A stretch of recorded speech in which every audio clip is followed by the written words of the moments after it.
Chilling tales for dark nights.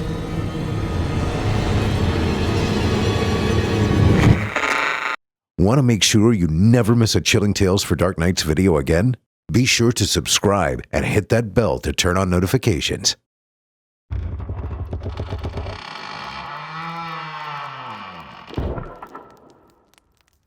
Well, now, gather round, kiddies. You're in for a special treat tonight. Now, I don't know about you, but I've never been a big fan of clowns. There's something about all that painted-on joy, the way their expressions never quite match their eyes. Gives me the heebie-jeebies. And tunnels? Well, let's just say I prefer places where the walls ain't so close together. But wouldn't you know it, tonight's stories feature both. You see, some things belong in the light, and others, well, they're best left down there. And sometimes, when the laughter stops, that's when the real horror begins. Tonight we have two chilling tales from the twisted mind of Michael Whitehouse. First, a journey into the dark, where something ancient waits beneath the ground in Down Here. And then, in the last laugh, we'll meet a clown who isn't just looking to entertain. He's looking for something more. So, before we begin, let me give you some advice. If you ever hear laughter where there shouldn't be any, don't go looking for where it's coming from. And if you ever find yourself in a tunnel where the air seems wrong, turn around. Go back the way you came, because some things just shouldn't be found. Now, let's begin. Our first story tonight is Down Here, written by Michael Whitehouse. Down here. Those were the words my friend whispered to me that night, and though years pass, they still fester in my mind, shapeless, meandering like a blinding fog. When I entered his house, the lights at the front were off. Outside, the weather was still, the air thick and muggy, as if waiting for breath. It seemed as though the summer had been building toward that evening. Stifled, sweat-drenched, sleepless nights, one after the other. We just needed a little rain to clear the air.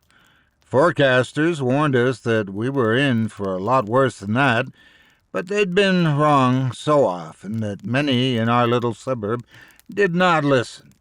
I was one of them. I'd received a phone call from Alia about an hour earlier. It had been a while since we'd spoken, a couple years, in fact. When I answered the call, there was a momentary silence before she spoke. Her words trembled with nervousness. I put this down to anxiety. She probably thought I'd yell at her, considering everything that had happened before. But now I know there was much more to it than that. After a brief exchange of reluctant pleasantries, we finally got down to the root of the phone call. "David," her voice said quietly, "Eric needs you." Those were the last words I expected her to say. 2 years previous, I had cut both of them out of my life. Alia and I had been in a relationship, albeit in its early stages, but I cared for her deeply. Eric was a close friend. I need not tell you of what went on between them. It was too painful then. It still is now. "Why would Eric need me?" I asked, feeling the old resentment, the festering betrayal still burning a poisoned hole somewhere in the back of my mind. A slight crackle of interference hummed over the line. "He's sick. We broke up a few weeks ago, and he won't get help. I tried to get him through to him, his parents too, but he won't listen to any of us. And you think he'll listen to me? What makes you think I'd want to help him anyway?" "Please, David, put everything aside for a minute. If you can't do it for Eric, do it for his parents." Alia was right. Eric's parents had always been good to me when I was growing up. My own parents were pretty cold, but Eric's had always welcomed me into their home with open arms, like a surrogate son. At first, I wasn't sure what help I could be, but from what Alia told me, David had been suffering from delusions and refused to seek medical help. It shouldn't have come as a surprise to me. Eric had been diagnosed with paranoid schizophrenia several years previous. It had been a tough time for everyone who knew him. After spending nearly a year in a psychiatric ward, he was released back into the community. Everyone rallied around him, and in time, with medication, therapy, and support, his symptoms became manageable. As long as he stayed away from booze and drugs, it looked like he'd be able to live a normal life. Things had obviously changed since then. Alia sounded desperate, and when she finally told me that she had split up with Eric a few weeks earlier, that softened the blow to a degree. If Eric didn't have her, then at least he could not have that hold over me. I'm ashamed to admit it, but where love's involved, pettiness seeps through the marrow. It gets into your bones. As it turned out, Alia had tried to phone Eric earlier that night and check in on him. Although they were no longer an item, she still wanted to make sure that he was okay while his family was out of town. She had promised Eric's parents that she would check in on him a couple of times while they're away on an important business trip. When she knocked on his front door, Eric refused to let her in, his voice sounding manic and confused. "I'm afraid he's going to kill himself," Alia said, the pain in her voice evident. The fact that she still cared so much for him stuck in my throat like a jagged lump of ice. Yet I was unable to resist the pain in her voice. She was asking me for help, and there was a satisfaction in that. Not something I'm proud of, but there, nonetheless. Bolstered by this, and giving into what little affection I still had for Eric, most of it from memories of us playing together as children, I did as Alia asked and headed over to his parents' house. The big storm weather forecasters had predicted still had not hit. We were warned that when it did, we were likely to see 100-mile-an-hour winds, which would bring with it damaged roofs, falling trees, and power cuts. Driving for 10 minutes to Eric's house, I looked at the sky, which was a deep purple-red with night about to fall. Above, the clouds moved swiftly like sea foam on a torrent, while down at ground level things were deathly quiet. Pulling up outside of Eric's family home, I got out of my car and was immediately struck by the smell of ozone in the area. I'd always loved that smell and the charged feeling only present before a storm, but in the back of my mind I knew I could not hang around for too long. Hopefully I'd get back to my own place before the storm hit. When I reached Eric's front door, I expected to knock, but as I raised my hand, the door opened slowly. There, standing in the light of his hall, was my old friend. His black hair was longer than I remembered, reaching down to his jawline, which was covered in stubble, and his eyes were red as if he'd been up all night, or crying, or probably both. His unshaven face stared at me in disbelief for a moment, and before I could so much as muster hello, Eric reached out and wrapped both arms around me. He held me close and let out a short whimper as if overcome with emotion. The smell of tobacco and sweat from him was strong and sickening, and immediately those smells conjured up an image of Eric, awake for several nights, smoking, pacing, and trying to figure out some horrid delusion. "It's so good to see you, David," he said, letting me go and ushering me inside. "I've missed you." Deep down inside, I still sheltered resentment towards him for stealing Ilya away from me, but seeing him in such a state of distress, I felt the older feelings of care and friendship returning to me, like blood flowing to a limb long gone to sleep. A tingle, then a surge of emotion. I'd forgotten just how much I'd missed Eric, too. His parents' home was a good size, a 4-bedroom townhouse. Eric's mother had made a tidy sum as a real estate agent, and so the street they lived in was one of the more affluent in the area. Since Eric's breakdown, he'd been living with his family, but they were away on a business trip for a few days. I suppose they needed to get on with their lives as much as anyone, and that had left Eric to delve deeper into his delusions. I followed him down the hallway, and as I did so, I noticed that the cellar door was open slightly. A solitary light bulb glowed at the foot of a flight of stairs burrowing under the house. As I peered down there, Eric turned to me and reacted quickly to my curiosity. He reached across and pushed the cellar door shut, and as he did so, a draft caught the light bulb dangling below. It moved slowly, like a pendulum, catching wooden beams and boxes with its light, spreading shadows momentarily before the door clicked shut. "How have you been, Eric?" I asked, walking through the doorway into the living room. Slumping into an armchair, he didn't answer me at first. He reached up with his hand and rubbed his forehead, pushing his long hair against his eyes as if in pain. "Alia phoned me." That was enough to get his attention. He looked up at me as I sat across from him in a wicker chair, which I knew was once his grandmother's. We stared at each other across the tiny space between us. Outside, the clouds swirled and closed in, visible through a large window, which looked down on the sloping hill. "You know we broke up then." Eric didn't take his eyes off me for 1 second, as if he were searching for a tell. Perhaps he was frightened that I was now entangled with her. Yeah, I know," I answered, looking him straight in the eye. He scratched the stubble on his cheek. "Are you two a thing now?" I laughed. It was a ridiculous question. After everything she and Eric had put me through? No, we're not. And we won't ever be. I'm here because I don't want your parents to come back from their trip and find you swinging from a rope. There was a silence between us. Eric looked at me through thin strands of hair. "Alia thinks you're suicidal. Are you?" I took off my jacket, placing it next to me. The hesitation told all. "Christ, Eric, what are you thinking?" I was getting agitated. I'd hoped that I would come and see him and find that Alia's claims were exaggerated.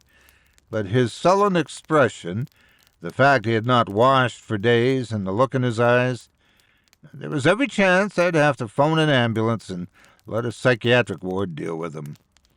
"You don't understand, David. You can't. Try me." I moved to the edge of my seat, clasping my hands. "Eric, I'm here to help you. Believe me, I wouldn't be here if I didn't have to be." Sighing, Eric rubbed his eyes as if to rid himself of tears or tiredness, perhaps both.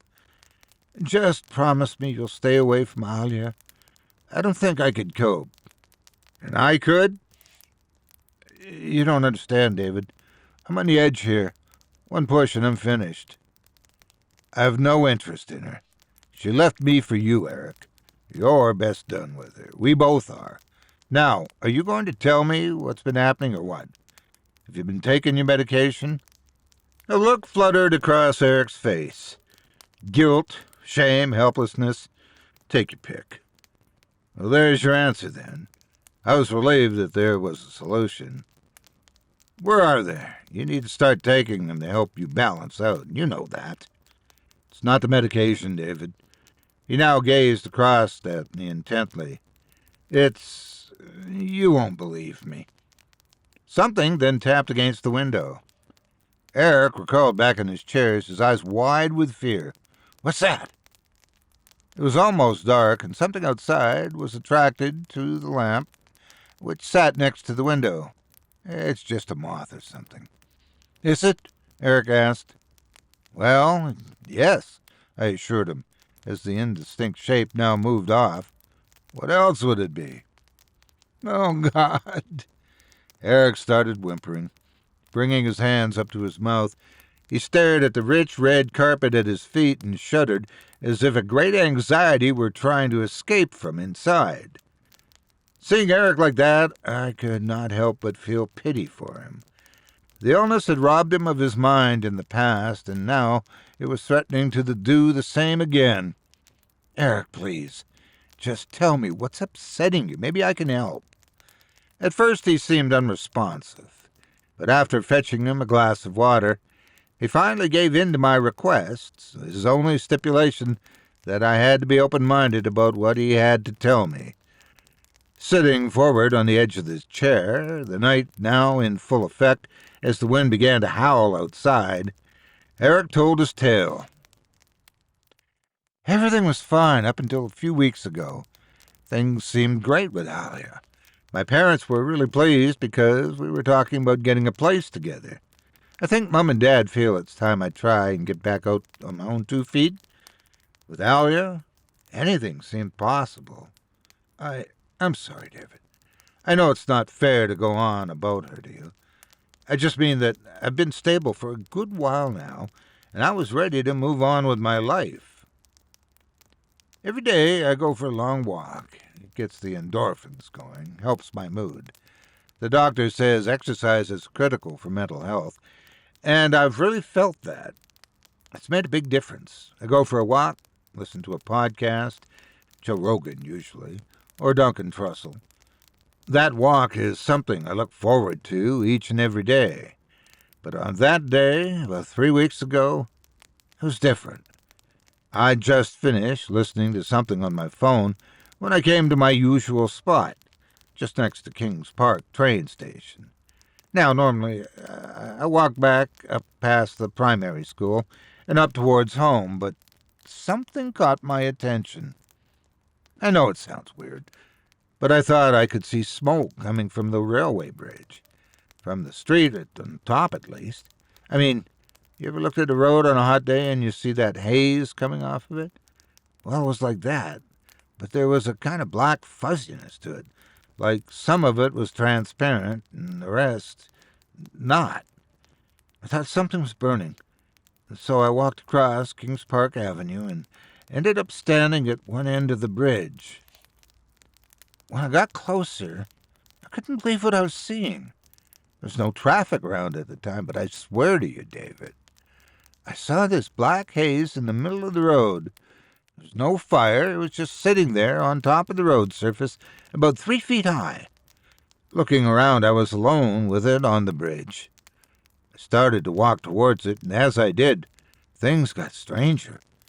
I could hear my footsteps, but they sounded sort of muddied, deeper and stifled somehow. No echo or nothing, like I'd walked into a small room. I looked up, and the sun blinded me for a second. It was brighter than ever before, but I swear, it was like I was looking at everything through water. You know how it bends light. Then the black haze, smoke, whatever it was, it started moving off to the side. It mounted the pavement and then reached the wall above the train station. It started moving. I swear to God, David, it started moving like a person or an animal or something, like it had hands. It climbed over the wall and disappeared over the edge of the bridge. There was another silence. I guess that Eric was waiting for me to react, but I didn't know what to say except, "Eric, you're hallucinating again. That's all it was. You need to take your medication." Eric looked at me with pleading eyes. "No, it wasn't a hallucination, I swear. It was real." "And this is what's been on your mind?" Eric calmed for a moment and sank back into his story. As soon as it disappeared under the bridge, everything went back to normal, and I ran home in a panic. I thought just like you do now. I thought it was a hallucination. But David, I was still taking my medication in. That made things worse. If Eric's medication was wearing off, or he was relapsing, there was no telling how bad he would get. I'd seen him at his worst years before. It took him and his family years to get over it. "Eric," I said, not sure what I was going to say next. Let me finish. I need to get this off my chest. I wish I'd been able to leave what I saw at the back of my mind, but over the next couple of days I started to obsess about what I'd seen.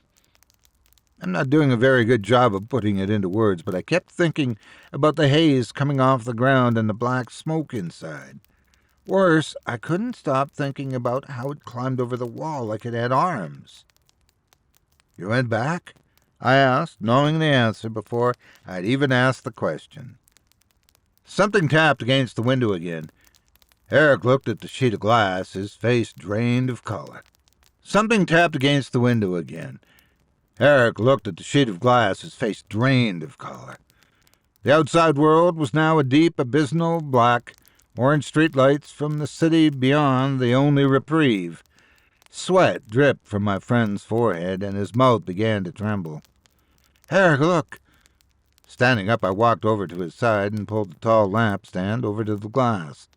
There, a large moth bumped against the glass, feverishly trying to reach the light. "See? It's just a moth. Nothing to worry about." "Can you be sure?" said Eric, slumping back into his chair, looking exhausted. Looking back to my chair, I sat down, ready to continue the conversation. "What happened when you went back to the bridge?" I couldn't help myself. I had to see if it had just all been in my head. "And what did you see?" "Nothing. I saw nothing." "Well, there you go, Eric. It was just a one-off incident. I'm sure once you take your—" Eric cut me off. "I saw nothing, but I heard something." The delusion had obviously taken full hold of my old friend, and I worried that it was becoming more likely, as the storm closed in, that I would have to phone an ambulance to have him committed or sectioned. "What did you hear?" I said, hoping that by talking through it, I could persuade him out of his obsession. "I got to the bridge. It was raining, but not too heavy. There was nothing there, just a couple of parked cars and someone walking with an umbrella on the other side of the street. Part of me was delighted that I couldn't see anything, but another part, I wanted to know more about that strange thing on the road. When I reached the section of the wall where the thing had climbed over, I hesitated for a second. The wall was too high to peer straight over, but it was just above one of the arches where the train line runs through. I stood there for a moment waiting, just as I'd convinced myself that it was all in my mind. I felt that strange, oppressive atmosphere, like the sounds of the world had been deadened. Then I heard a voice. It came from under the bridge and said in a horrid whisper, "Down here." I was terrified. I can't convey how sinister it was, but I felt a strange compulsion to do just as it said, or asked. I'm not sure if it was a command or a request. "Down here." What did it mean? Was it telling me there was something under the bridge which I had to see? Or was it whispering that phrase for some other purpose? I struggled against the urge to follow, knowing that to give in to a hallucination would be such a huge step back for me. It would jeopardize my state of mind, letting the illness back in. So I came home, but with each step toward my mom and dad's house, I thought that it wasn't a hallucination that tugged at me, that I'd witnessed and heard something incredible. Those thoughts wouldn't leave me, and so by the next day I knew I had to return. I'd have to find out what it was without facing it, without putting myself in danger. I hoped that I would find nothing, and so then I could be sure that it was all in my head. Rain now joined the wind outside, tapping the glass furiously, like 1,000 unseen fingertips. Looks like that storm's arrived. My heart sank a little. I'd hoped to avoid driving home in it, especially given the weather warnings. I knew I'd have to leave soon, but I was gripped by Eric's account of his hallucination and wanted to be sure that he would not do anything silly once I left. Just a little longer, I thought. Eric looked out at the water dripping down the outside of the glass. "You should go, David, before this gets worse." "It's okay, Eric. Please, at least tell me the rest of your story, and then we can chat about how to get you back on the right track." I went back to the bridge the following day, but this time I took my camera with me, my DSLR. I wanted to see if I could capture an image of whatever that thing was. So I waited until about 2 p.m. The place is always quiet at that time. No school kids running around on their lunch break, and no one else coming and going from their work. I got to the bridge, and he trailed off for a moment, turning his attention to the window, where the rain now lashed against the house outside. There was a look on his face, just a flicker, as if he thought he saw something, before shaking his head slightly and whispering a few words to himself. I never heard what it was, but it had all the hallmarks of someone reassuring themselves that all was well with the world, even though trouble clearly brewed. Composing himself, he continued.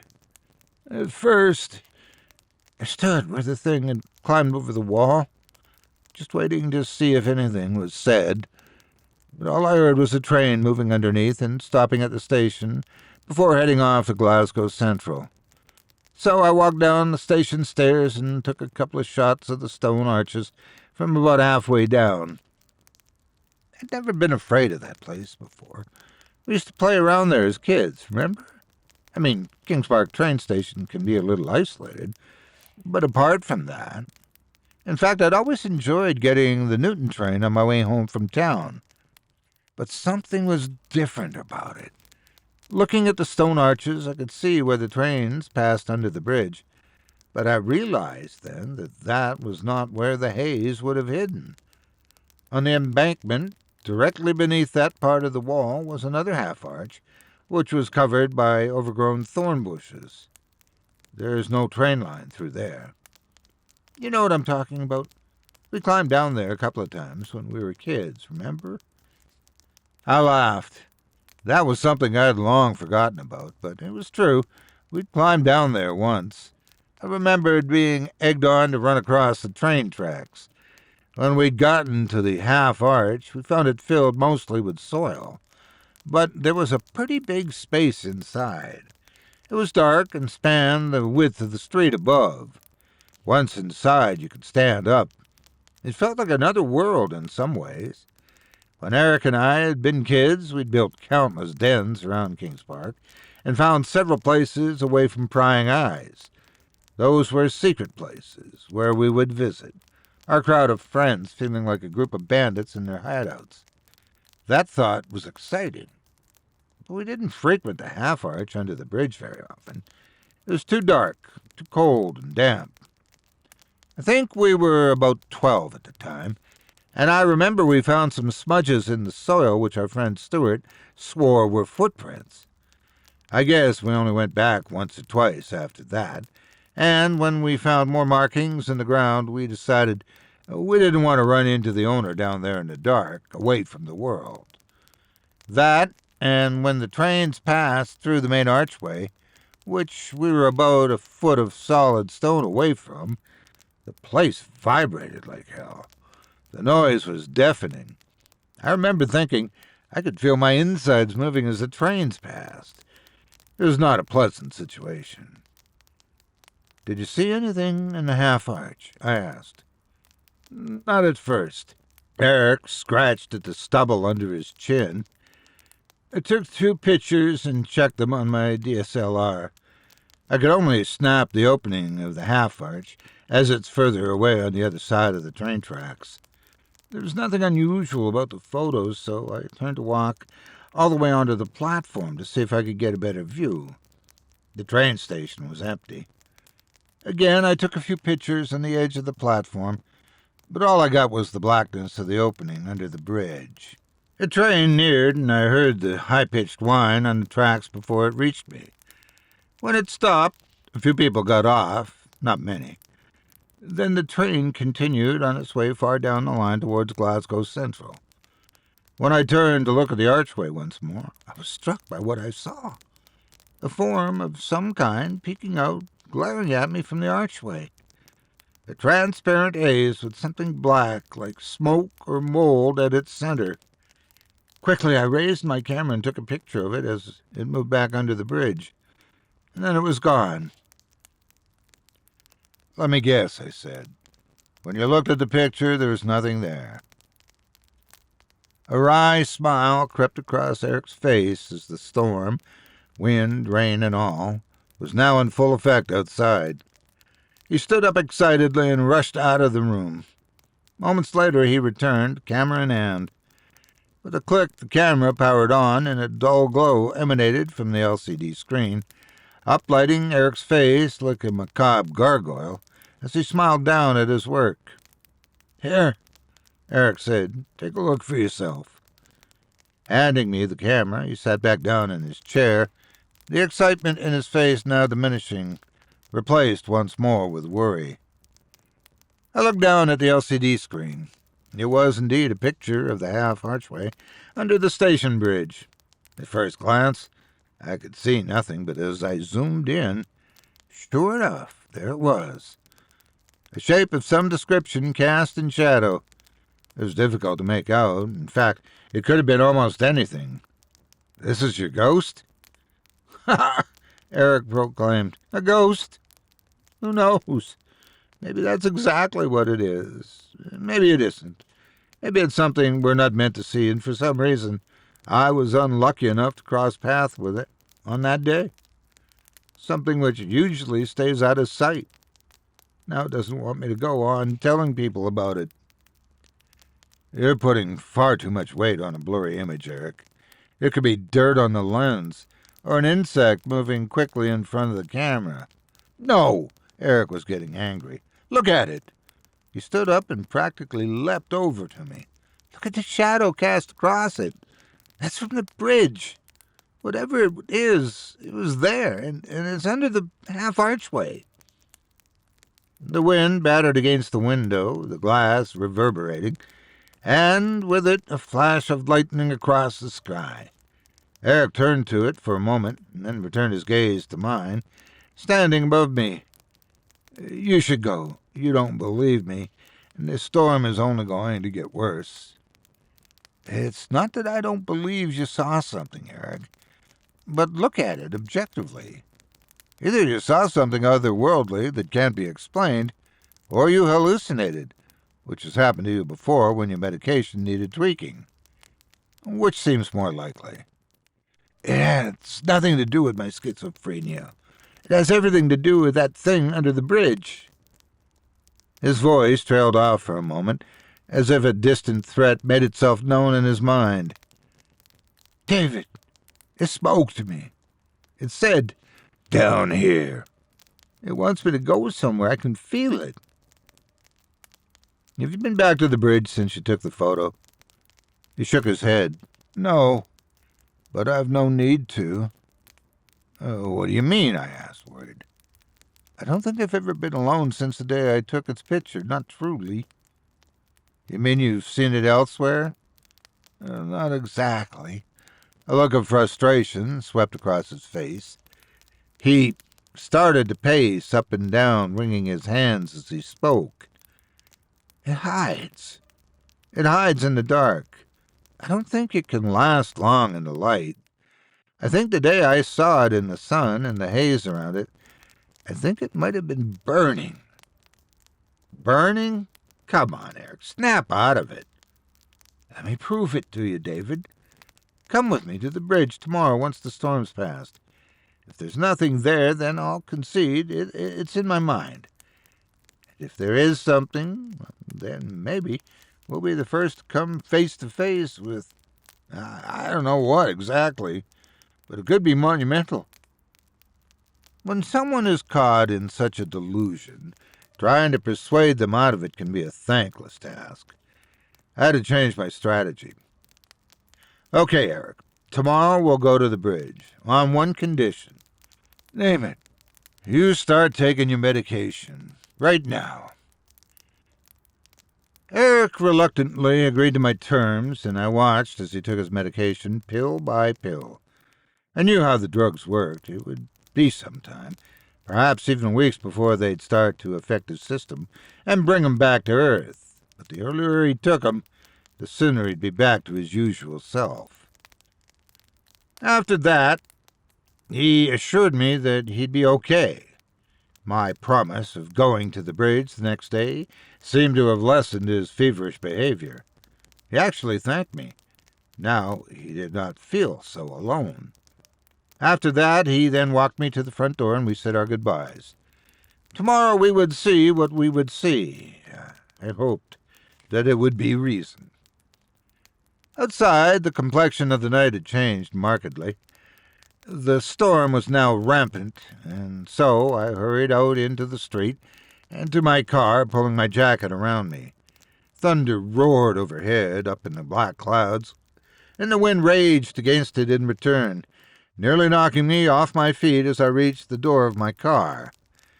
Now the rain came, and as I sat in the driver's seat, even with my windscreen wipers on, I was staring through a sheet of water which warped the world in all of its shadows. What had been a simple drive earlier in the night was now going to be fraught with danger. Above, the lightning sparked, and soon after the thunder clapped like the gods, waging war in the sky. I was taken back to being a child on a caravan holiday. I remembered the thunder sounding like it was just above where I slept, roaring so loud that I imagined my bones shaking. It was the first time I realized that man is powerless when faced with the will of nature. This is crazy, I said to myself, commenting on both the ferocity of the storm and my foolish attempt to travel home during it.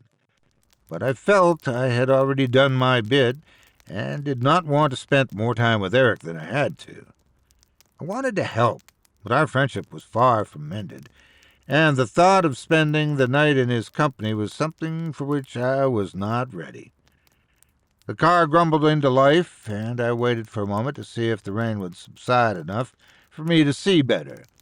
The windscreen wipers flashed back and forward over the glass in excited motion, barely providing a split second of good visibility through every movement. The lightning and thunder screeched once more. It felt closer that time, and as I looked around me, 2 trees further along the road were being shoved around, bending and leaning in the wind, so much so that they looked like they could give in at any moment. Another flash of lightning, this time forked, cutting across the sky like a bloodied scar, peeking through the dark clouds. Just as I concluded that the weather was not going to get any better, in fact, it looked like it was getting worse, I turned my attention to Eric's house again. The lights were off. The storm must have caused a power cut, as the other houses in the street were also now bathed in darkness, and the street lights were no longer working. He's an adult, I said to myself. He can take care of himself. Then I thought about something he said earlier in the evening. It hides in the dark. I berated myself for even considering it. No. Whatever he saw that day under the bridge was a hallucination. But now, stuck in the dark, I had an image of Eric in my mind, besieged by his own illness, seeing and hearing things that were not there. Frustrated with myself that I could not just drive away, I opened my car door to the elements and headed back towards Eric's house. The street was in complete darkness, the only light source, the increasing cracks of lightning, which drew hideous caricatures of the world around me in shadow. Taking out my mobile phone, I turned the flashlight function on and used the underpowered narrow beam to light my footsteps as best I could. A gust of wind blew towards me, and in it I found it difficult to breathe. I walked at an angle against it, passing a tree which groaned under the weight of the wind, which itself swirled around everything, consuming it in an elemental roar. Quickly I moved down the garden path, and finally I reached Eric's front door. I was expecting to have to knock, go in and make sure he was okay, perhaps even reluctantly spend the night until the power came back on. But when I reached the front door, it was lying open. The wind now carried the rain into the open doorway. All I could see was the blackness therein, and presented with it, I felt nervous about stepping inside. "Eric! It's David. Are you there?" I shouted, trying my best to be heard over the storm. But nothing was said in return. Moving inside, I was cautious of where I was stepping. In the dark, the house was a mirror image of the world outside, the ferocity inverted, The space was still and lifeless. "Eric!" I shouted again. A door creaked along the hallway from me, and so, phone light in hand, I made my way toward the living room, where we had spoken before. The 2 chairs in which we had sat now lay empty. The glass of water which Eric had drunk from when taking his pills lay on its side, the remnants of the water dripping onto the floor. I was about to shout Eric's name for a 3rd time, but something stayed my tongue. A feeling that someone was watching me. Footsteps now quickly sounded behind me. They rushed down the hallway and then were accompanied by the sound of a door opening up. Turning to the hallway, I couldn't see anyone there, but now something had changed. A door halfway along the wall now lay open. "Eric!" I whispered under my breath, almost scared by the idea of what might answer. I cannot explain the irrational thoughts which were running through my mind, clamoring for images and forms, while surrounded by the nothingness of night, mentally filling the void with something tangible. Walking towards the door slowly, I peered around it and saw that it led down into the cellar. A steep set of wooden stairs delved deep into the house. "Eric, are you there?" I finally said, my voice louder this time. I thought I heard an almost inaudible creak below, but it was quickly drowned out by another crash of thunder. The wind howled like a banshee, finding cracks in the building through which to seep, and I was gripped by uncertainty. I could have run, or at the very least stayed upstairs. Perhaps I should have, but the gnawing image of Eric cowering, terrified below, was enough to shake me into action. I resented him for what he had done to me, for taking Alio from me, but I knew how debilitating his illness was, and I was not in good conscience going to leave him to it, or it to him. Warily I descended the stairs, knocking the dust from them as I did so. They were evidently rarely trodden, but there was no doubt that Eric had used them recently, perhaps just moments before, as I could see large smudges and patches of dust, which looked like footprints on each step. My own footsteps sounded like dim remnants of the thunder outside, with a dark storm of the unknown waiting for me at the foot of the stairs. Lightning clattered near the house again, the momentary spark shining through a small vent near the roof of the cellar. The light from my mobile phone was not enough to illuminate the entirety of the room, but from what I could see, I was amazed at how empty it was. The floor was like powdered concrete, the occasional cardboard box sitting open on it, filled with childhood memories and toys. A thick layer of dust covered the little that was there. It was clear then that the cellar had never been converted into a habitable part of the house. There should have been no one down there, good or bad, but the sights of a darkened doorway in front of me filled me with dread, no less. Ducking underneath, I found myself in another empty room, the walls made from old reddened brick, but the color was dampened by the dust. The cellar was a copy of the house above. Like a dark twin, the same layout, the same rooms, the same hallway at its center. But while the house above was filled with the things of the living, the cellar was filled with their absence. "Eric!" I whispered now. I'm not sure why. I've never been one to be frightened of the dark, not since I was a child. But down there in the darkness, while lightning crackled high up in the atmosphere, I just felt justified in my caution. The sound of a foot scuffling the powdered concrete floor sent a cold shiver through my veins. Apprehension took hold of me, and a deep desire to go back upstairs threatened to overthrow any notion of finding or helping Eric. A self-preservation which, like the dust hanging in the air, blanketed my emotions. My heart raced. My breathing rasped as I inhaled the dust. Moving in a panic, I headed back to the stairs. At least that was my intention. For a moment, caught in the grip of anxiety, I became disoriented. Turning, I could see 2 doorways, and I was unsure which one I had come through. Staring at them anxiously, I tried to set my thinking on a more sensible course. All I had to do was walk through one of the doorways, If I then found myself in an unfamiliar part of the cellar, I'd turn back and go through the other door. Then, it felt as though the air became charged, like the tense warning before a lightning strike. My skin turned to goosebumps, and reaching up, I could feel the hair on the back of my head standing up on end from the static electricity. My attention, momentarily distracted from the two doorways, was quickly brought back into focus when, from one of the rooms ahead, I heard it. A voice. In a barely audible whisper where I could hear more breath and saliva in the mouth than speech.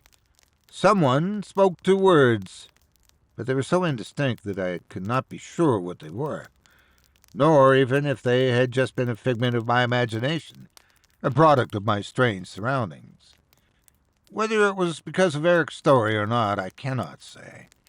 But the phrase, the only phrase I could fit to those two whispered words, was down here. A cold sweat clung to my body, and a nervousness gripped me as my hand began to shake while holding the phone. The light from it vibrated in return, and I stood for what felt a lifetime, staring at the two doorways. Which one contained the voice? Which one contained my path of freedom? Excitement then grew as I remembered the powdered concrete at my feet. Looking down, the blue light from my phone dimly lit smudged markings on the floor which I was certain were my own. They led back through the doorway on the right. Feeling courage return, I stepped through, and in a moment of utter shock, I realized that the markings were not made by me. They were made by someone else. I found myself in an unfamiliar part of the cellar and turned immediately to leave. And when I did so, it all happened so fast. My light caught something in front of me, a person or form. It moved past me and headed through another doorway. Then I heard the scream. Eric's scream. "It's here!"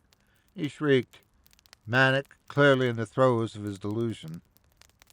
I followed it quickly and then heard panicked footsteps accompanying the cries, which now turned to a plea, a direct plea to me. "Follow it, David. It's here." The footsteps now ran up the staircase. As they did, I noticed that the charged feeling in the atmosphere had dissipated. The lightning must have struck elsewhere. The feeling of dread lifted and was then replaced with a different kind of anxiety. Up above, I heard Eric run down his hallway and out into the night, screaming, "I see it! I see it!" Clambering through the cellar, I finally found the staircase and, relieved that I was leaving that dark place behind, rushed up them in pursuit of my friend. I gave chase and headed out into the night. The rain was coming down in sheets, and above the lightning and thunder coerced each other into terrifying displays of combined might. But there was no sign of Eric in the garden. The water streamed down my face, making it difficult to see as the wind battered me from left and right, a swirling, invisible force intent on leaving no stone unturned. Rushing out to the street, I looked again, and at the top of the hill, some way away, I saw him. Eric was running through the night. He had too much of a head start, and in any case was faster. I would never catch him on my feet. A gust of wind and rain buffeted me around before I'd finally reached my car and got inside. Turning the ignition, the engine burst into life, growling as if threatened by the storm. Putting my foot down, I drove up the street in his direction. It'd only take me seconds to catch up to him, even in that damn weather. But the night had other plans for me.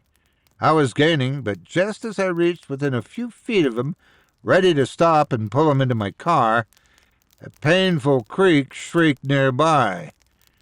The groan of a life ending. A tree which had stood for at least 100 years fell, crashing in front of me. Instinctively, my foot slammed on the brakes. I felt a thump as the front of my car smashed into the tree trunk lying before me. A large branch jutted out, and as I crashed, it smashed through the windscreen. I saw it only a second before and hid under the dashboard, my heart pounding. The glass shattered over me, and the wind and rain broke into the car like a swarm of rats climbing through the open wound in the front of the vehicle. Disoriented, I opened the door to my right and fell, face first, onto the road. The concrete surface gushed with water, carrying with it leaves and dirt. As I hit the ground, the water splashed up into my mouth, and I gasped and coughed as some of it stuck in my windpipe. Lightning shattered the sky, and the thunder raged as I caught my breath. Pulling myself to my feet, I looked at the car. It was caught in the clutches of the fallen tree, the branches enveloping it.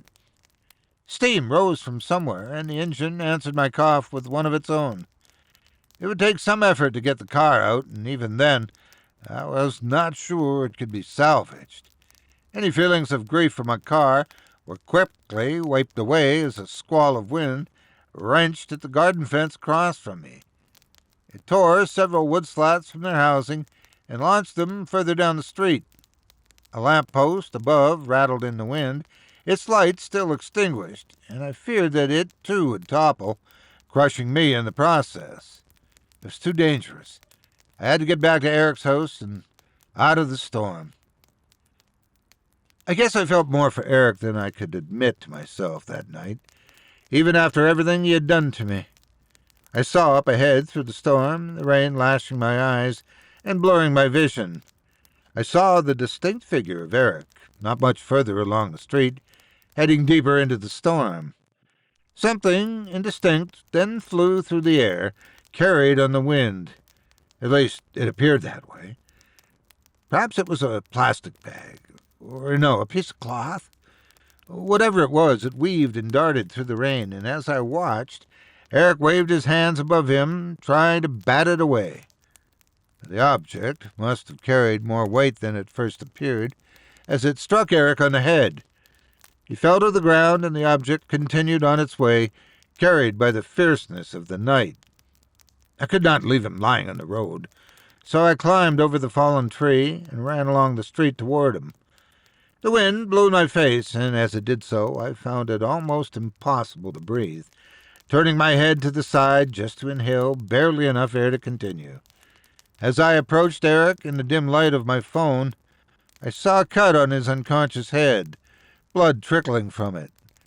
Leaning down, I reached out in an attempt to wake him, but as I did so, he opened his eyes and let out a hideous scream, a sort of panic cry, like a child seeing something awful under its bed. His arms flailed as he pushed me back. "Eric! It's me, David!" I yelled, but the thunder drowned out my voice. "Eric! We need to get back to the house!"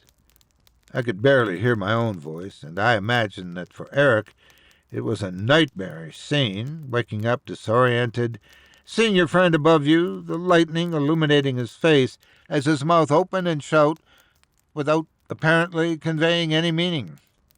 He lashed out, striking me on the nose. I fell to my knees for a moment, dazed, as he climbed to his feet and dashed off into the night. "Eric, no!" I felt myself say under my breath. It was madness. Madness had gripped him. Madness to follow. But follow I did. I ran down the street as the hill now descended on the other side, then through a small wood across from the primary school we both attended as children. Finally I struggled across Kings Park Avenue, a long street usually bustling with traffic, now doused in darkness, rain, and dread. And there we were, on Station Road, the bridge which crossed above Kings Park train station, that innocuous little place where all of this had begun. Eric stopped for a moment in the middle of the empty road. Whether it was terror or confusion, I couldn't rightly tell, but it was as if he was waiting for something to happen. Perhaps hoping for evidence of the thing under the bridge which he believed had been hounding him. I saw nothing but the raging storm. Tilting his head as if he had heard something, as if you could in that storm, he suddenly ran to the staircase which led steeply down to the station. I followed as quickly as I could, still gasping for air, fighting the wind which threw itself with all its might against me. Reaching the stairs, I saw Eric below me on the platform, peering across the train line to the half-archway under the bridge. "Eric!" I screamed again, this time a momentary lapse of thunder, allowing my voice to be heard. He looked up at me, and pointed across the train tracks to the half-tunnel. I shook my head. "No, Eric, please! We need to get out of here!" But he paid no heed to my words, if he heard them at all. He dashed across the platform, rushing to the bottom of the stairs. I was helpless to stop him. By the time I reached the platform, he'd already climbed down from it onto the tracks and was making his way across them to the underside of the bridge. Above the line, the power cables swayed aggressively in the wind like necrotic veins, and a cold feeling now passed through my body. How I wished I had crossed across the tracks to stop my friend immediately. But I could not. Something gripped me, a fear like no other, something primal, like the terror which spiders and snakes elicit automatically, even from those who have never encountered such creatures. It felt as though we were not alone, and that whatever accompanied us was something which should not have been. Eric pushed on. I watched as he reached the other side of the tracks. Standing before him was the half-tunnel, its mouth gaping and dark. Yes, that was it. That place was darker than everything around it. A place not fit for people. Perhaps fit for something else, something inhuman. That irrational thought finally spurred me into action. Jumping from the platform, I peered down the train line, which continued for miles vacantly. Then I rushed across them to my friend. The thunder and lightning coalesced once more, and as it did so, Eric stepped into the half-tunnel. I moved forward, the gaping maw of it seeming bigger somehow than I remembered. Once again the paralysis of that strange fear, that uncanny feeling of otherness took me, and so I stood for a moment, waiting. My only company, the howling wind and the seething trees on the side of the tracks as they spasmed rhythmically at the storm. I could not see inside, nor could I see any trace of Eric. It was as if he had entered into another place, another plane, and vanished, to a Stygian abyss into which human beings were not meant to wander. I tried desperately to free myself from Eric's own delusion as I stared at the nothingness of the half-archway, but I couldn't help but question what was meant by the two words which had started it all. Down here. A hand reached out from the darkness and grabbed hold of me. Eric's drawn face appeared, too, and he pushed me down the embankment. I tumbled and fell onto the track, my chin and shoulder crushing against the cold, wet metal of the train track. Above me, Eric stood, his eyes wide and bright, but his face etched in terror. He said something, and the elements covered it like a shroud. "What?" I said, standing up, feeling blood gushing from my chin. He spoke again, this time more fervently, but again I could not hear him for the storm. Rushing forward, he pushed me away again, pointing up the stairs to the road above. He screamed and yelled, his arms flailing, glancing back several times to the mouth of the half-tunnel. But I could not hear him. All I could see was the fear in his face. For the last time he pointed back at the half-archway. Lightning cracked, and... Did I see something inside? Was it illuminated by the lightning just for a moment? A shape? A shadow? I could not be certain. Something cracked nearby, the sound of wood splintering. Eric pushed me out of the way as a large tree from the embankment above us gave way. Falling several feet from him, I watched in horror as the tree cut through the power lines above, cut through them in sparks of electric blue, and then swallowed Eric whole. I saw it, the main trunk hitting him, crushing him into the ground. The power lines flailed around, thousands of volts emanating from them, the electricity like an enraged prisoner unleashed. If they touched me, I was dead. Instinctively, I pulled myself quickly back onto the platform and fell onto my hands and knees, scrambling away. Turning back, I watched as the power line smoked and growled. Somewhere under it all, Eric's body lay. I called for an ambulance and for the fire brigade. I guess they were too busy that night with the storm and the havoc it was causing around the city. It took nearly an hour for them to arrive. By that time, the wind and rain were calming. The thunder and lightning still sounded, but now miles away on the horizon, like a ferocious animal moving off, well-fed and sated. After the power lines had been shut off, I watched as the firefighters sifted through the smoking embers of the tree, watched as they finally lifted the tree trunk off the line and discovered the pulverized body of Eric. He had burned to a crisp from the electricity.